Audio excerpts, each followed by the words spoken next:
The most important ingredient that needs to be inside the box as you're closing it up is you. And not just what you think of yourself, but how other people perceive you. And this was a big lesson that I got in the hotel. It was just like a simple little thing. But it's kind of, Marco and I were talking about this a little bit, that customers need to understand what you're working on, and that you're working on it, and that they're kept in the loop. I had a guest ask me for directions to a certain place, and it happened to be a transit strike. And I was working like crazy to get these directions, and I'm making all these phone calls, and I'm trying, and I'm trying, and I'm really working hard. And so my perception of myself was, I'm a great concierge. And when I finally figured out the answer and I called the guest, they had checked out because it took me too long. But I never checked in with the guest to let them know what I was doing and that I was really trying. And so the guest's perception of the kind of concierge I was pretty lousy.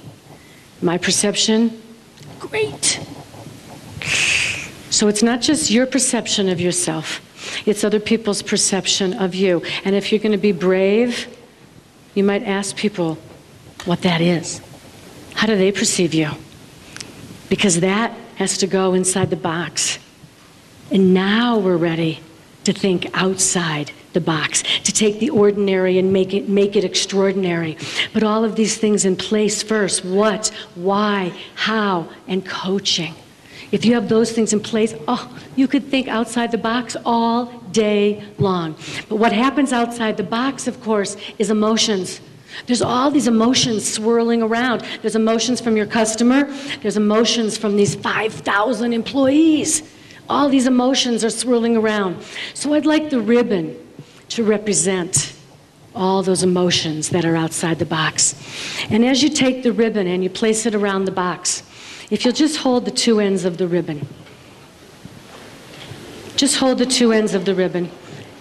And think of one end of the ribbon as your customer, and one end of the ribbon as your employee. Your customer, your employee. And then you want to take the ribbon and you want to tie it together.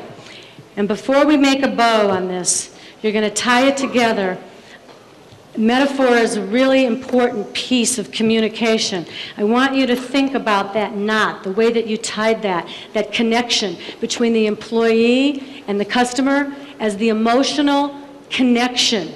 Because that is where all this incredible superior service really happens, is right there in that connection between your employee and your customer. And because the one thing that I really do know is that service is not a commodity. Service is actually a gift. So, thank you very much. Thank you. Thank you. Thank you. Thank you, thank you, thank you, thank you, thank you. Thank you.